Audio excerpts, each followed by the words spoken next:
Boa noite, irmãos. Que bom estarmos de volta nesse culto de meio de semana para podermos adorar o nosso Deus e estudarmos a palavra dele. Cada quarta-feira, para mim é um privilégio de estar olhando para um salmo da palavra de Deus. E nesta noite nós vamos olhar o Salmo 67. Esse salmo, não se sabe quem foi que o escreveu, mas vários comentaristas acreditam que ele saiu da pena do rei Davi. A maneira como é construído esse salmo, eles acham que foi ele quem o escreveu, mas não diz quem foi que escreveu esse salmo. E nós demos esse título, Israel e a igreja, bênçãos para as nações. Esse Salmo 67. Primeiramente, nós vamos olhar Deus abençoando as nações. Versículo 1 nos diz, versículos 1 e 2 nos dizem o seguinte: que Deus seja misericordioso e nos abençoe, que a luz de seu rosto brilhe sobre nós, que teus caminhos sejam conhecidos em toda a terra e tua salvação entre as nações de toda parte. Deixa eu tomar um golinho d'água antes de continuar.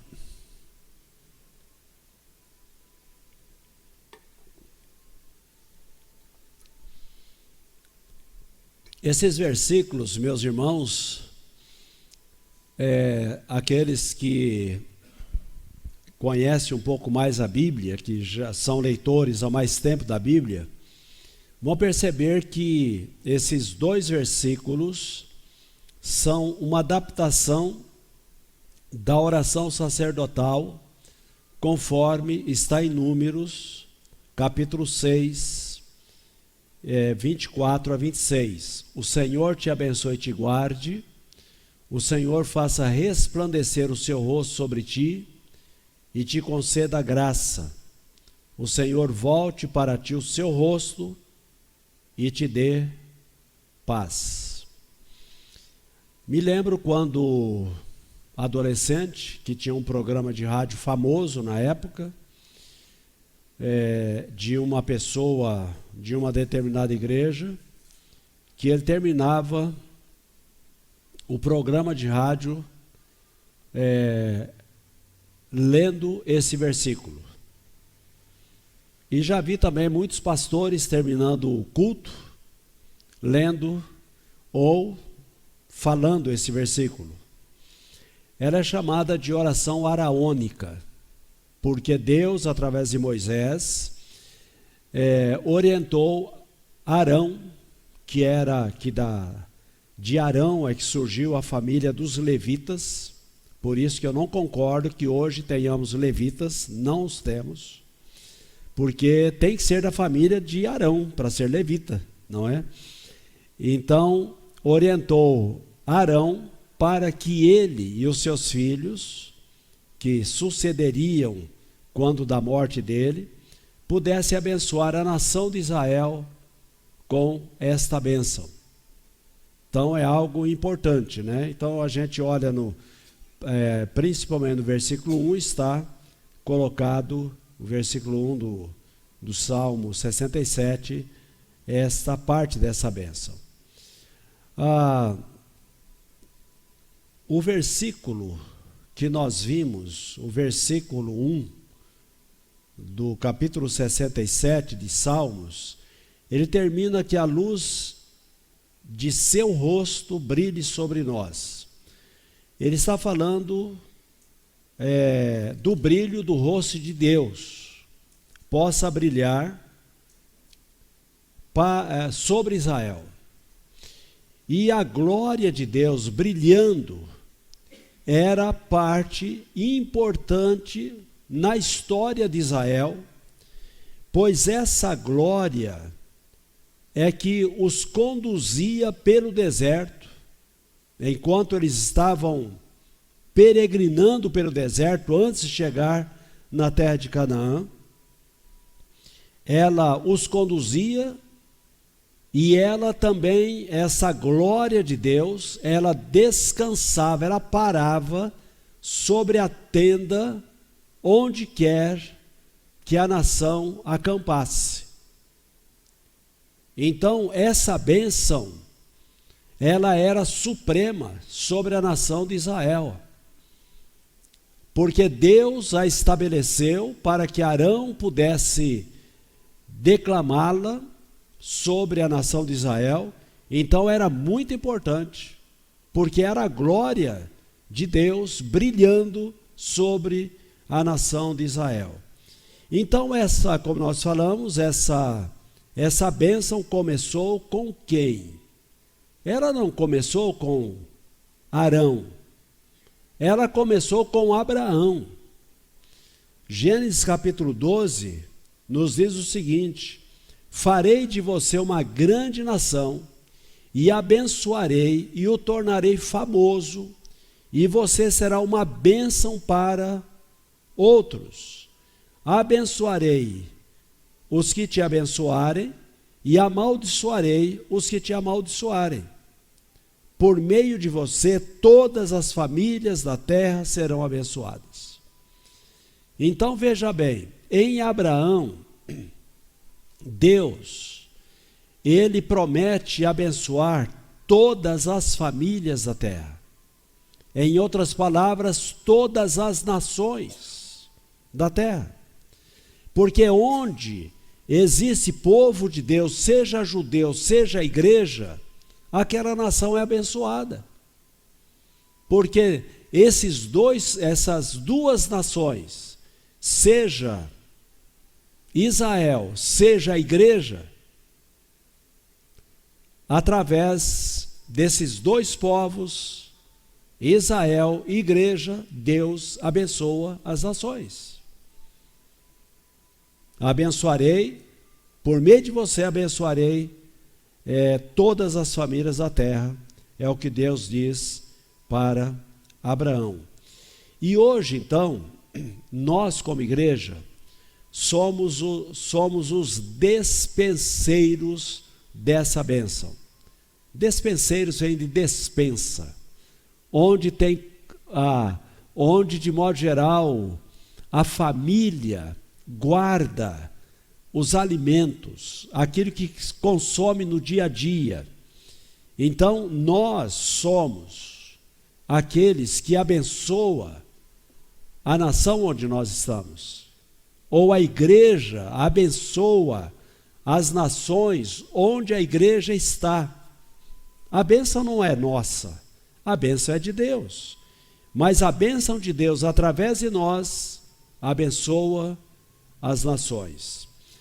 Quando nós olhamos para 1 Coríntios capítulo 6, 19 e 20, nós encontramos: acaso, isso falando para a igreja, acaso não sabeis que o vosso corpo é santuário do Espírito Santo, que está em vós, o qual tendes da parte de Deus, e que não sois de vós mesmos, porque fostes comprados por preço?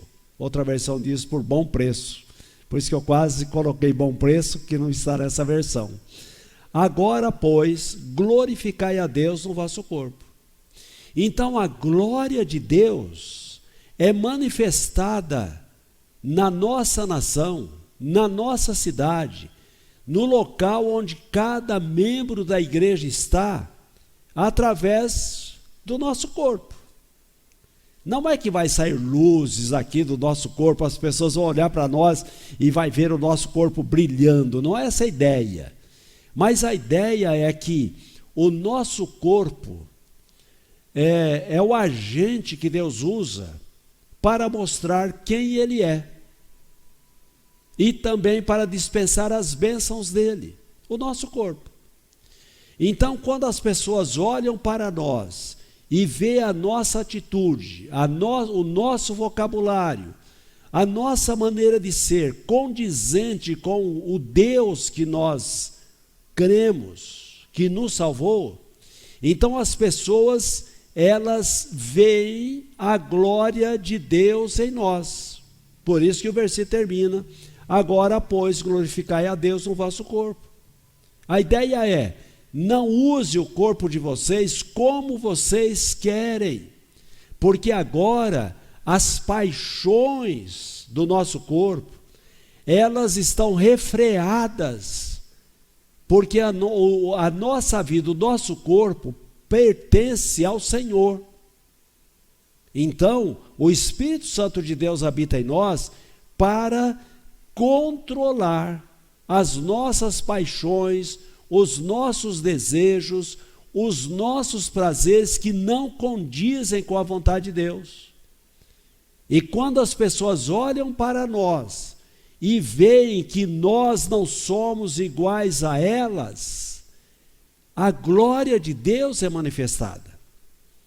Então elas vão ver que existe um Deus em nós que é diferente do Deus delas. O Deus que está em nós é o Deus que abençoa. O Deus que está nas pessoas que não têm a Jesus, de modo geral, amaldiçoa as pessoas. Então, por esse motivo, é que nós, como igreja, revelamos a glória de Deus através das nossas obras. E as nossas obras são visíveis e são praticadas através do nosso corpo. Lembremos isso, tá? Filipenses capítulo 2, versículos 14 e 15, nos diz o seguinte: façam tudo sem queixas nem discussões, para que venham a tornar-se puros e irrepreensíveis, filhos de Deus, inculpáveis, no meio de uma geração corrompida e depravada, na qual vocês brilham como estrelas no universo. Retende firmemente a palavra da vida. Assim, no dia de Cristo, eu, Paulo está dizendo, me gloriarei de não ter corrido, nem me esforçado inutilmente. Paulo foi a pessoa que Deus usou para levar o evangelho de Jesus aos filipenses. Os filipenses se tornaram filhos de Deus, porque Paulo foi usado por Deus para apresentar o evangelho para eles. Mas Paulo não apresentou o evangelho aos filipenses apenas através da sua fala, mas através da sua maneira de viver. E Paulo está dizendo: olha, vocês brilham como estrelas no universo. Quando nós olhamos para o universo,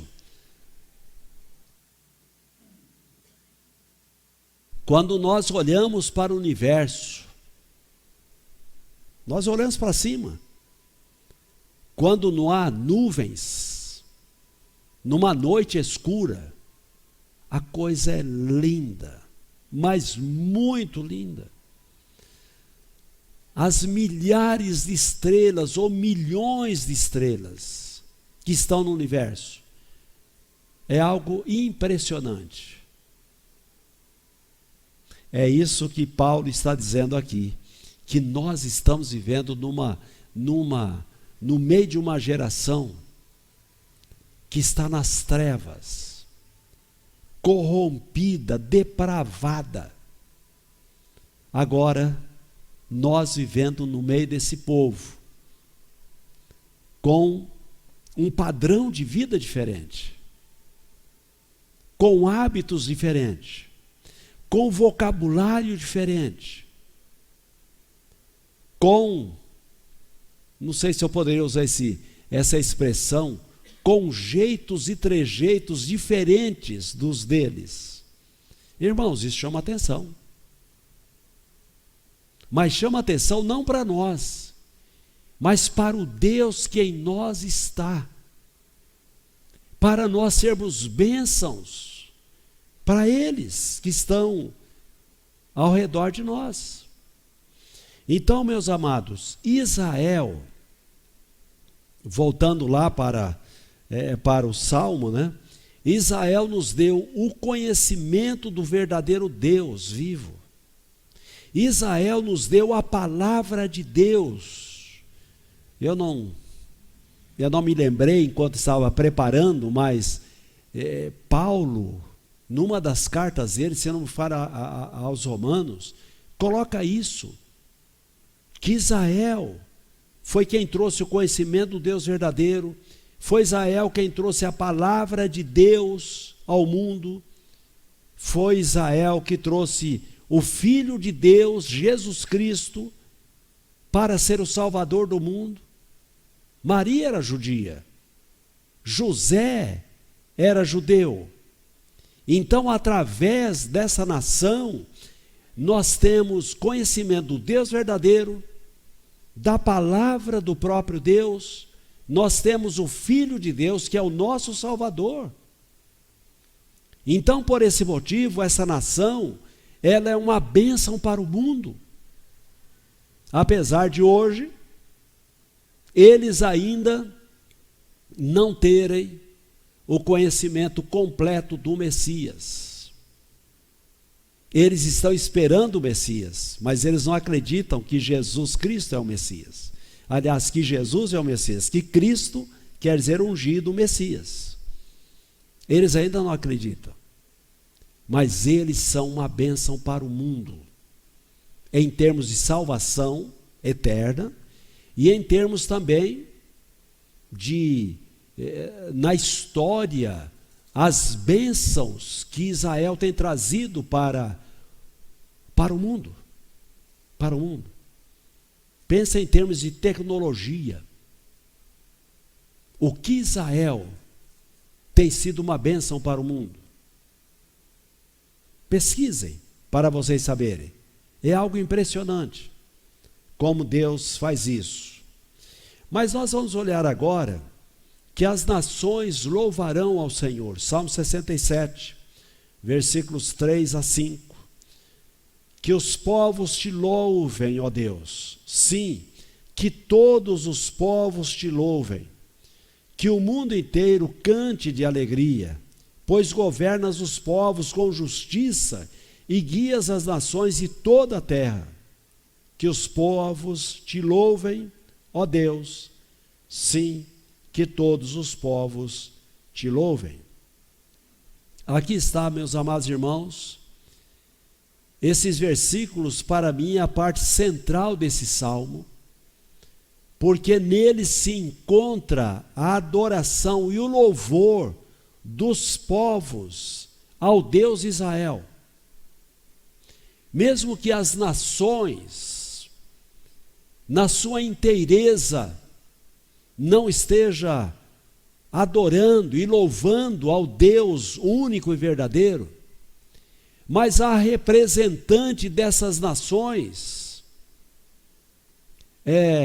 a representante em todas as nações, desses adoradores e desses que louvam a Deus. Nós somos parte de representantes da nação brasileira que tem adorado e louvado esse Deus.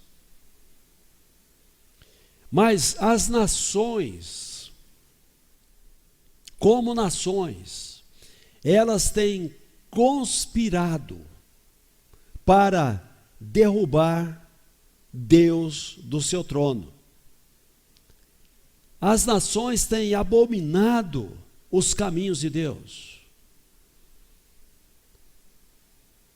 Quando nós olhamos para as constituições, eles têm tentado mudar as constituições. Parece-me que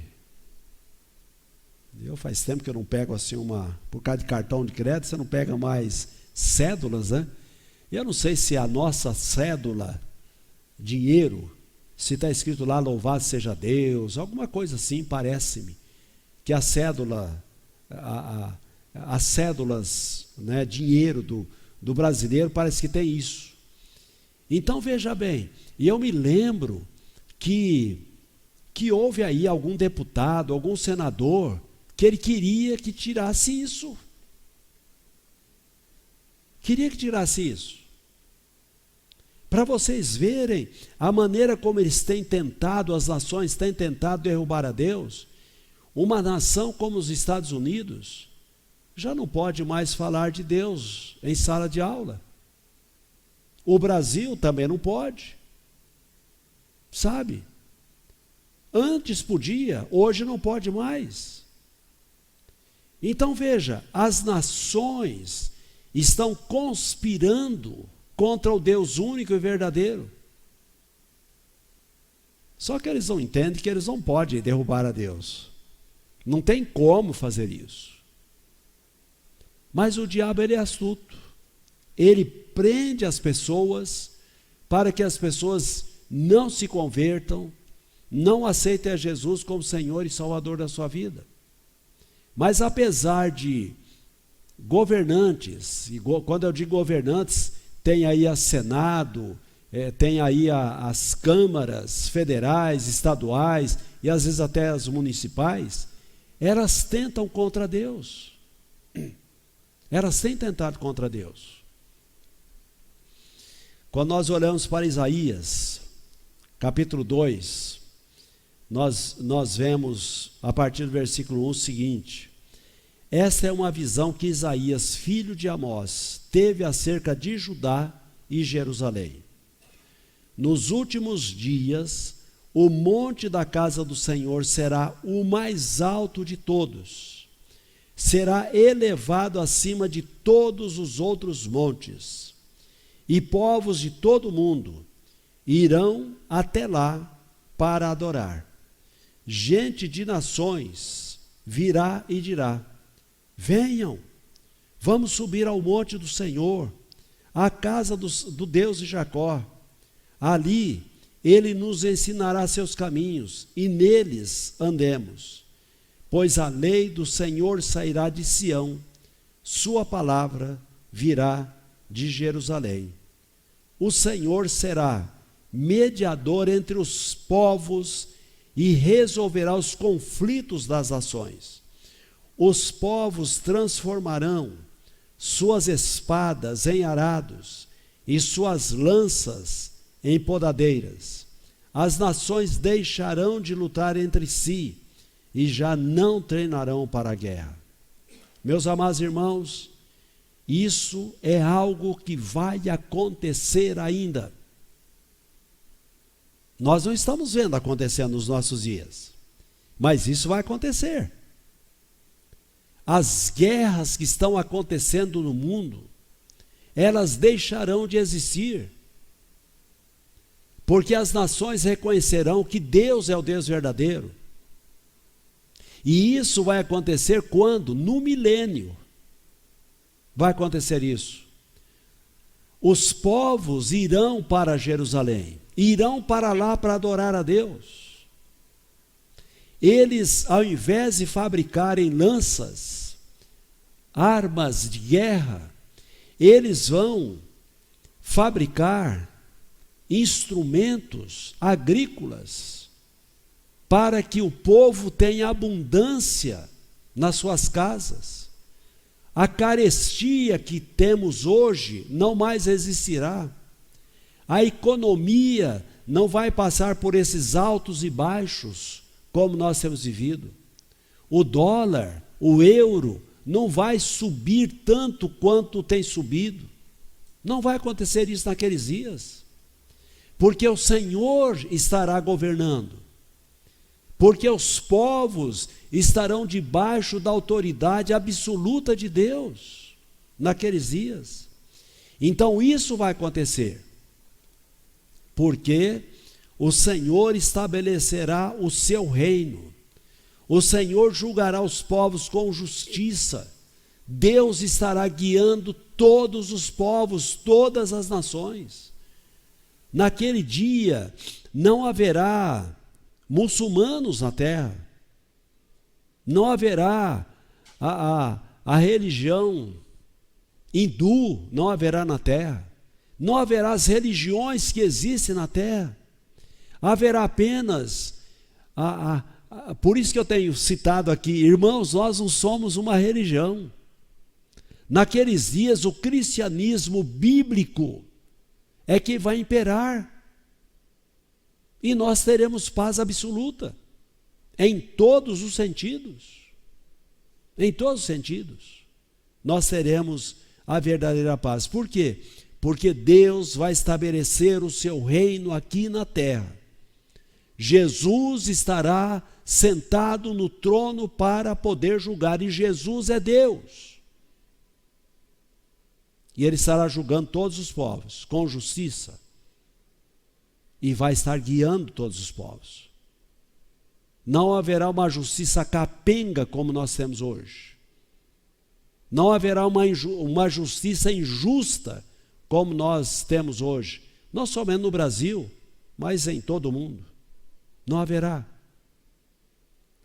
Porque Jesus estará reinando pessoalmente sobre o mundo. Isso vai acontecer. E nós devemos louvar a Deus e orar a Deus, porque nós fazemos parte desse povo que verá tudo isso acontecendo. Mesmo que nós não estejamos mais fisicamente aqui, a Bíblia diz que nós voltaremos com o Senhor. E nós reinaremos com o Senhor aqui. A Bíblia é claríssima com relação a isso. Eu espero que você já tenha enxergado isso lendo a Bíblia. Se você não enxergou, peça a Deus. Eu constantemente, oro a Deus, Deus, me ajude a enxergar além da letra. Além da letra.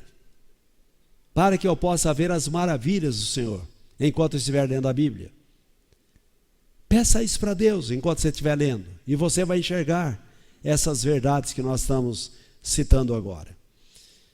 Miqueias capítulo 5, versículo 2. E você, Belém Efrata, que é pequena demais para figurar como grupo de milhares de Judá, de você me sairá aquele que há de reinar em Israel, e cujas origens são desde os tempos antigos, desde os dias da eternidade. Está falando de Jesus. De Jesus. Onde foi que Jesus nasceu? Jesus nasceu em Belém da Judéia, Belém Efrata. Ele nasceu lá. É ele, é essa cidade minúscula onde Jesus nasceu.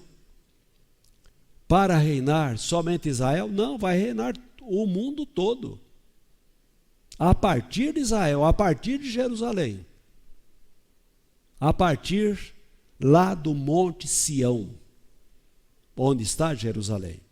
E é interessante, e cujas origens são desde os tempos antigos, desde os dias da eternidade, para mostrar que Jesus é Deus. Ele é eterno, Ele é o Pai da eternidade, Ele é o príncipe da paz. Como Isaías capítulo 9 nos diz. É esse Jesus. É Ele quem estará governando. É Ele quem vai estar trazendo paz sobre o mundo. É Ele que vai levar a produzir não mais armas e guerra, mas instrumentos agrícolas, que vai produzir e não vai ter mais fome no mundo como tem tido. Tem gente passando fome aqui em Bebedouro. Tem gente no mundo todo passando fome. Naquele mundo, naquele tempo, vai acabar os preguiçosos, os pedintes, vai acabar a assistência social, vai acabar esses órgãos que estão aí tentando, alguns de maneira sincera, outros usando aquilo ali como cabide de emprego. Vai acabar todas essas ONGs. Não terá necessidade mais. É por isso que as nações lutam contra Deus. É por esse motivo. Porque Deus vai colocar as coisas nos seus devidos lugares. Jesus vai fazer isso.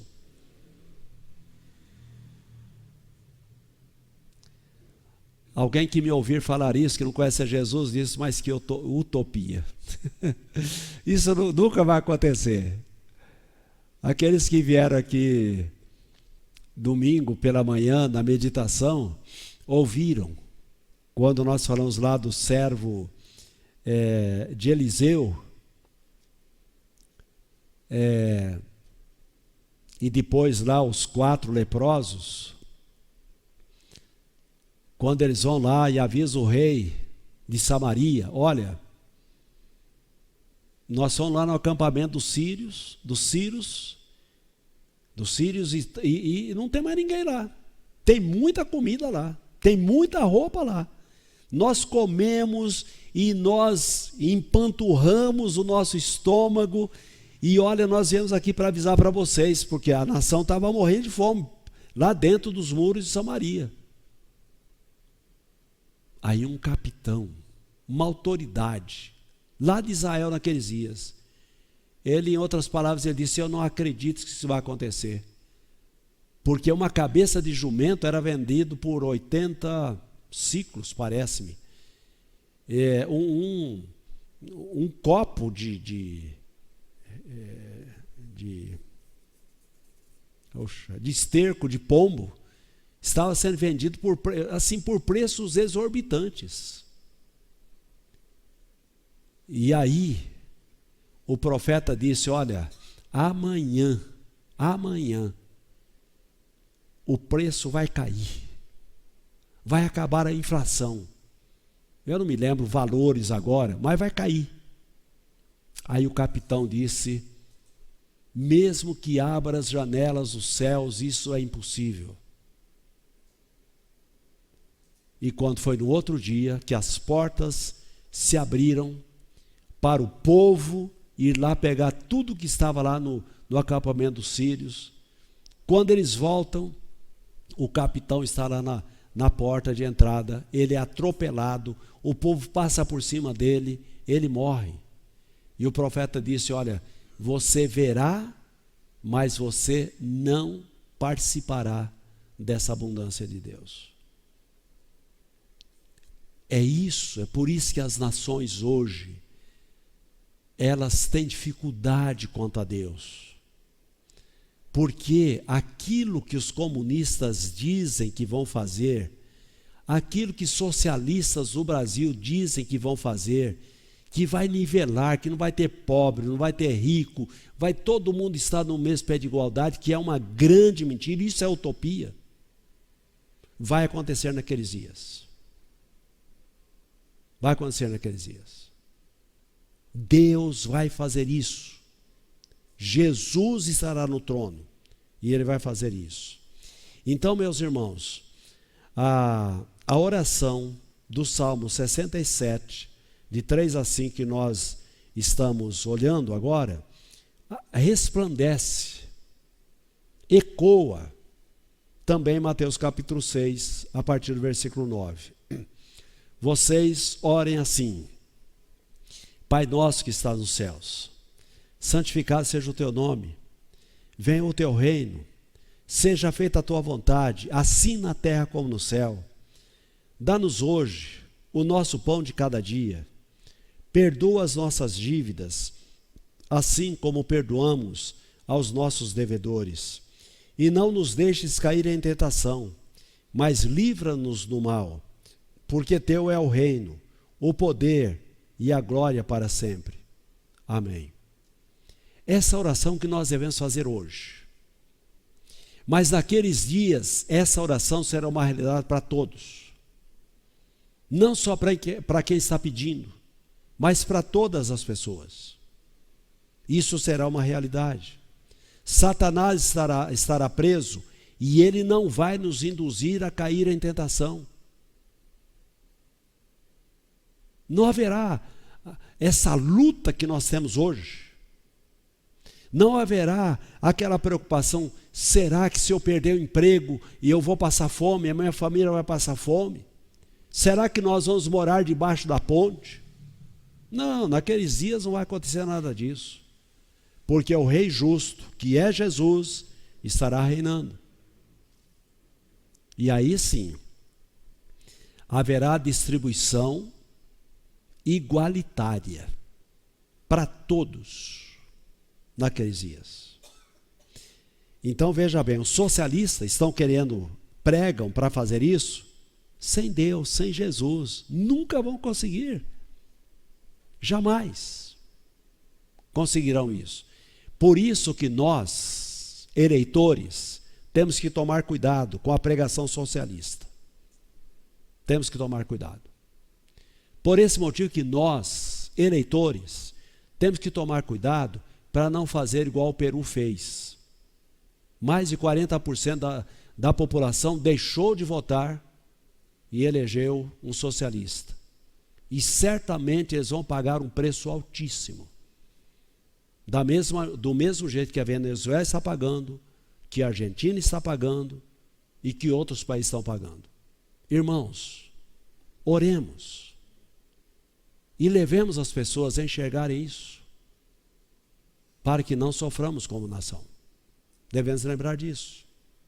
Então, como hoje, meus amados irmãos, como hoje não há rei em Israel, e nas nações também não existem reis, as nações estão agindo como bem entendem, mas isso vai mudar quando os reinos do mundo pertencerem totalmente a Jesus Cristo. E isso vai acontecer no milênio. Apocalipse capítulo 11, versículo 15. O sétimo anjo tocou a sua trombeta e houve fortes vozes nos céus que diziam: o reino do mundo se tornou de nosso Senhor e do seu Cristo, e ele reinará para todo sempre. Os irmãos podem falar amém? Mas um amém fraco. Amém, irmãos? Amém. Realmente vai acontecer isso. O reino do mundo se tornou de nosso Senhor e do seu Cristo, e ele reinará para todo sempre. Para todo sempre. Pois bem, vamos olhar o próximo. O Senhor manda a colheita. Salmo 67, versículos 6 e 7. Então a terra dará suas colheitas, e Deus, o nosso Deus, nos abençoará ricamente. Sim, Deus nos abençoará, e todos os habitantes da terra o temerão. Eu podia encerrar aqui, né? Eu já falei sobre isso aqui, não é? Antes da leitura desse versículo. Mas, meus irmãos, qual é a relação entre colheita e a conversão? A relação está em que a terra dará as suas colheitas quando o coração do homem estiver totalmente rendido a Deus. Vai acabar o egoísmo. Vai acabar aquele negócio de eu preciso juntar para mim, eu tenho que cuidar da minha família, e o outro está passando necessidade. Vai acabar isso naqueles dias. Porque todos os corações estarão convertidos a Jesus naqueles dias. Todos. Essa é a promessa de Deus ao seu povo. Veja Levítico, capítulo 26, versículo 3. Se vocês seguirem os meus decretos, obedecerem aos meus mandamentos e os puserem em prática, eu mandarei a vocês chuva na estação certa, e a terra dará sua colheita, e as árvores do campo darão seu fruto. Aqui, meus amados irmãos, está o resumo da aliança de Deus para com Israel. Por causa da obediência de Israel, as nações que deu, as bênçãos que Deus derramaria, serviria de testemunho às nações. Por esse motivo, nós hoje precisamos aproveitar a oportunidade que Israel teve e não aproveitou, de compartilhar a palavra do verdadeiro Deus. Porém, Israel desobedeceu. Por esse motivo, a chuva não veio no tempo certo, não houve colheita. Como as nações poderiam acreditar no Deus de Israel se esse Deus não proveria ou não estava provendo o alimento para o povo de Israel? Como é que eles iam obedecer? Como é que eles iam adorar a Deus? Eles não fariam isso, de jeito nenhum. Mas eu volto a dizer, no milênio, os povos aceitarão os decretos de Deus, obedecerão os mandamentos de Deus. O clima, ele vai obedecer à lei de Deus, e a chuva virá no tempo certo, o frio virá no tempo certo, o calor virá no tempo certo. As estações do ano, elas estarão obedecendo às leis da natureza que Deus estabeleceu. Hoje, as leis da natureza não têm obedecido ao que Deus estabeleceu para ela. Por que razão? Por causa do pecado, por causa da desobediência, por causa disso. É por esse motivo que o sul, e eu me lembro que a gente não via seca do jeito que acontece lá no sul. Rio Grande do Sul, Paraná, Santa Catarina, aquela região, não acontecia isso. Mas de alguns anos para cá, isso começou a acontecer. A perda de colheitas, plantam, mas não conseguem colher. Por causa disso. Nos dias em que Jesus será o governante sobre a terra, as estações dos anos, elas vão acontecer dentro daquilo que Deus estabeleceu. E os povos serão abençoados. As nações serão abençoadas. E lembremos, irmãos, nós somos a igreja de Jesus Cristo aqui na terra. E quando nós obedecemos ao cabeça que é Jesus Cristo, as nossas necessidades são supridas. As necessidades espirituais e as necessidades materiais, elas são supridas. Os não salvos, eles veem como Deus cuida de nós, e eles quererão também conhecer o nosso Deus, aceitar o nosso Deus. Quando cada um de nós obedece a Deus, e quando a igreja no seu todo obedece a Deus, eles vão querer conhecer o nosso Deus, vão querer conhecer o Jesus que nos salvou. Então nós estamos tendo a oportunidade de falar desse Jesus. Aproveitemos para falar dele, porque Israel e a igreja, elas são bênçãos para as nações. Então sejamos bênção para a nossa nação, para que muitos da nossa nação conheçam a Jesus como Senhor e Salvador da sua vida. Eu quero terminar com João capítulo 4, a partir do versículo 34. Disse Jesus: a minha comida é fazer a vontade daquele que me enviou e concluir a sua obra. Vocês não dizem, daqui a 4 meses haverá a colheita? Eu digo a vocês, abram os olhos e vejam os campos. Eles estão maduros para a colheita.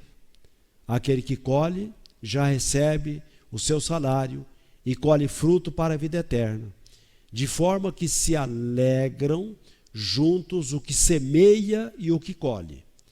Assim é verdadeiro o ditado: um semeia e outro colhe. Eu os enviei para colherem o que vocês não cultivaram. Outros realizaram o trabalho árduo, e vocês vieram a usufruir o trabalho deles. Jesus aqui está dizendo dos profetas que tinham vindo antes, e dentre os profetas, João Batista é o último dos profetas que veio para preparar o povo para a chegada de Jesus. Então os discípulos que estavam andando com Jesus iriam colher aquilo que eles não semearam. O que os profetas fizeram, que João Batista fez, eles iriam colher. Hoje, meus amados irmãos, nós temos que testemunhar. Temos que testemunhar de Jesus. Mesmo que eu e você não consigamos fazer a colheita, não consigamos levar alguém para Jesus, mas pode ter certeza que um outro vai levar a pessoa para Jesus, porque você semeou. Às vezes nós só estamos semeando e nós já queremos colher antes que germine a semente, antes que ela se torne árvore e produza fruto. Às vezes nós queremos colher, e às vezes nós somos semeadores. Mas quem sabe nós podemos colher algum fruto, por quê? Porque alguém lá de trás já semeou. Então é isso que Jesus está dizendo. Então Deus abençoa as nações, por meio de seu povo, Israel, e por meio da sua igreja. E pessoas de todas as nações certamente crerão no Senhor, vão obedecer a Ele, vão temer a Ele, porque há semeadores que estão semeando, e verão aqueles que vão colher. Amém? Que Deus os abençoe. Vamos orar? Senhor Deus e Pai, nós te agradecemos, nós te louvamos, porque o Senhor é Deus de fato, é Deus verdadeiro. O Senhor, ó Deus, usou e continua usando Israel para abençoar as nações. Através de Israel veio a tua palavra. Através de Israel veio o Salvador, o Senhor Jesus Cristo. E por causa de Israel, a igreja nasceu quando Israel rejeitou a Jesus. E nós também somos bênçãos para as nações. Que nós sejamos, ó Deus, pessoas que aproveitem as oportunidades que o Senhor nos dá para semear e para colher no devido tempo, para que a glória do Senhor seja manifestada sobre todas as nações, porque o Senhor quer salvar muita gente, porque o Senhor criou todas as pessoas, e o Senhor criou todas as pessoas para a tua glória, não criou para o inferno. Por isso o Senhor tem usado Israel e tem usado a igreja para abençoar as nações. E, ó Deus, que a nossa igreja que se reúne aqui reconheça isso, e que a nossa igreja seja uma bênção aqui onde nós estamos em Bebedouro, e através dos recursos que o Senhor tem nos dado para sermos bênçãos nas nações, enviando missionários, que isso aconteça para a glória do teu nome. Nós oramos em nome de Jesus, o teu Filho. Amém. Que Deus abençoe, irmãos, que tenham um restante de semana grandemente abençoada pelo Senhor. E até domingo.